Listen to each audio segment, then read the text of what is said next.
루카복음서 12장. 바리사이들의 누룩을 조심하여라. 그러는 동안에 수많은 군중이 모여들어 서로 밟힐 지경이 되었다. 예수님께서는 먼저 제자들에게 말씀하기 시작하셨다. 바리사이들의 누룩은 곧 유선을 조심하여라.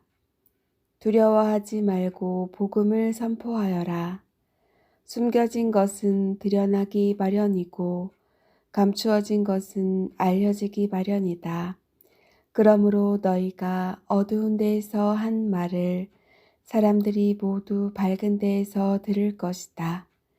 너희가 골방에서 귀에 대고 속삭인 말은 지붕 위에서 선포될 것이다. 나의 벗인 너희에게 말한다. 육신은 죽여도 그 이상 아무것도 못하는 자들을 두려워하지 마라. 누구를 두려워해야 할지 너희에게 알려주겠다. 육신을 죽인 다음 지옥에 던지는 권한을 가지신 분을 두려워하여라.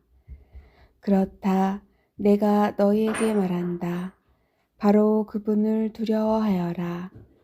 참새 5마리가 두 님에 팔리지 않느냐. 그러나 그 가운데 한 마리도 하느님께서 잊지 않으신다. 더구나 하느님께서는 너희의 머리카락까지 다 세워두셨다. 두려워하지 마라. 너희는 수많은 참새보다 더 귀하다. 내가 너희에게 말한다.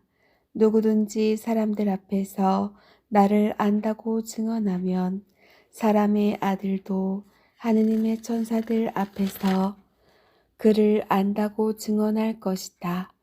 그러나 사람들 앞에서 나를 모른다고 하는 자는 사람의 아들도 하느님의 천사들 앞에서 그를 모른다고 할 것이다.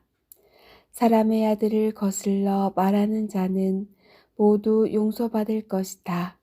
그러나 성령을 모독하는 말을 하는 자는 용서받지 못할 것이다. 너희는 회당이나 관청이나 관아에 끌려갈 때 어떻게 답변할까? 무엇으로 답변할까? 또 무엇을 말할까 걱정하지 마라.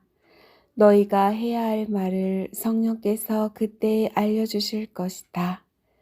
탐욕을 조심하여라. 군중 가운데에서 어떤 사람이 예수님께 스승님, 제 형더러 저에게 유산을 나누어 주라고 일러주십시오 하고 말하였다. 그러자 예수님께서 그에게 말씀하셨다. 사람아, 누가 너를 너희의 재판관이나 중재인으로 세웠단 말이냐? 그리고 사람들에게 이르셨다. 너희는 주의하여라.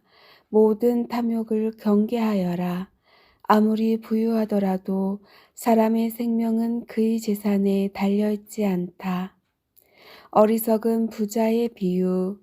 예수님께서 그들에게 비유를 들어 말씀하셨다. 어떤 부유한 사람이 땅에서 많은 소출을 거두었다. 그래서 그는 속으로 내가 수확할 것을 모아둘 데가 없으니 어떻게 하나 하고 생각하였다. 그러다가 말하였다. 이렇게 해야지. 곡간들을 헐어내고 더 큰 것들을 지어 거기에다 내 모든 곡식과 재물을 모아두어야겠다. 그리고 나 자신에게 말해야지. 자, 내가 여러 해 동안 쓸 많은 재산을 쌓아두었으니 쉬면서 먹고 마시며 즐겨라. 그러나 하느님께서 그에게 말씀하셨다. 어리석은 자야, 오늘 밤에 내 목숨을 되찾아갈 것이다. 그러면 내가 마련해둔 것은 누구 차지가 되겠느냐? 자신을 위해서는 죄화를 모으면서 하느님 앞에서는 부유하지 못한 사람이 바로 이러하다. 세상 걱정과 하느님의 나라. 예수님께서 제자들에게 이르셨다. 그러므로 내가 너희에게 말한다. 목숨을 부지하려고 무엇을 먹을까? 몸을 보호하려고 무엇을 입을까 걱정하지 마라. 목숨은 음식보다 소중하고 몸은 옷보다 소중하다. 까마귀들을 살펴보아라. 그것들은 씨를 뿌리지도 않고 거두지도 않을 뿐만 아니라 골방도 곳간도 없다.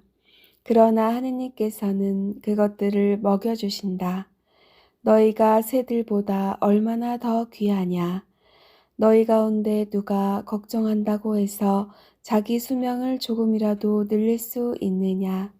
너희가 이처럼 지극히 작은 일도 할 수 없는데 어찌 다른 것들을 걱정하느냐. 그리고 나리꽃들이 어떻게 자라는지 살펴보아라. 그것들은 애쓰지도 않고 길쌈도 하지 않는다. 그러나 내가 너희에게 말한다. 솔로몬도 그 온갖 영화 속에서 이 꽃 하나만큼 차려입지 못하였다. 오늘 들에 서 있다가도 내일이면 아궁이에 던져질 풀까지 하느님께서 이처럼 입히시거든 너희야 얼마나 더 잘 입히시겠느냐. 이 믿음이 약한 자들아, 너희는 무엇을 먹을까 무엇을 마실까 하고 찾지 마라. 염려하지 마라. 이런 것들은 모두 이 세상 다른 민족들이 애써 찾는 것이다. 너희 아버지께서는 이것들이 너희에게 필요함을 아신다. 오히려 너희는 그분의 나라를 찾아라. 그러면 그것들도 곁들여 받게 될 것이다. 너희들 작은 양떼야 두려워하지 마라. 너희 아버지께서는 그 나라를 너희에게 기꺼이 주기로 하셨다. 보물을 하늘에 쌓아라. 너희는 가진 것을 팔아 자선을 베풀어라. 너희 자신을 위하여 해치지 않는 돈주머니와 충나지 않는 보물을 하늘에 마련하여라. 거기에는 도둑이 다가가지도 못하고 좀이 쏠지도 못한다. 사실 너희의 보물이 있는 곳에 너희의 마음도 있다. 깨어 있어라. 너희는 허리에 띠를 메고 등불을 켜놓고 있어라. 혼인잔치에 돌아오는 주인이 도착하여 문을 두드리면 곧바로 열어주려고 기다리는 사람처럼 되어라. 행복하여라. 주인이 와서 볼 때에 깨어있는 종들. 내가 진실로 너희에게 말한다. 그 주인은 띠를 메고 그들을 식탁에 앉게 한 다음 그들 곁으로 가서 시중을 들 것이다. 주인이 밤중에 오든 새벽에 오든 종들의 그러한 모습을 보게 되면 그 종들은 행복하다. 이것을 명심하여라. 도둑이 몇 시에 올지 집주인이 알면 자기 집을 뚫고 들어오도록 내버려 두지 않을 것이다. 너희도 준비하고 있어라. 너희가 생각하지 않는 때에 사람의 아들이 올 것이다. 충실한 종과 불충실한 종.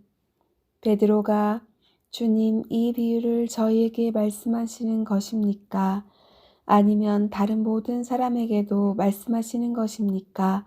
하고 물었다. 그러자 주님께서 이르셨다. 주인이 자기 집 종들을 맡겨 제때에 정해진 양식을 내주게 할 충실하고 슬기로운 집사는 어떻게 하는 사람이겠느냐. 행복하여라. 주인이 돌아와서 볼 때에 그렇게 일하고 있는 종. 내가 참으로 너희에게 말한다. 주인은 자기의 모든 재산을 그에게 맡길 것이다. 그러나 만일 그 종이 마음속으로 주인이 늦게 오는구나 하고 생각하며 하인들과 하녀들을 데리고 또 먹고 마시며 술에 취하기 시작하면 예상하지 못한 날, 짐작하지 못한 시간에 그 종의 주인이 와서 그를 처단하여 불충실한 자들과 같이 운명을 겪게 할 것이다. 주인의 뜻을 알고도 아무런 준비를 하지 않았거나 주인의 뜻대로 하지 않는 그 종은 매를 많이 맞을 것이다. 그러나 주인의 뜻을 모르고서 매 맞을 짓을 한 종은 적게 맞을 것이다. 많이 주신 사람에게는 많이 요구하시고 많이 맡기신 사람에게는 그만큼 더 청구하신다. 불을 지르러 왔다. 나는 세상에 불을 지르러 왔다. 그 불이 이미 타올랐으면 얼마나 좋으랴. 내가 받아야 하는 세례가 있다. 이 일이 다 이루어질 때까지 내가 얼마나 짓눌릴 것인가. 분열을 일으키러 왔다. 내가 세상에 평화를 주러 왔다고 생각하느냐? 아니다. 내가 너희에게 말한다. 오히려 분열을 일으키러 왔다. 이제부터는 한 집안의 5 식구가 서로 갈라져 3 사람이 2 사람에게 맞서고 2 사람이 3 사람에게 맞설 것이다.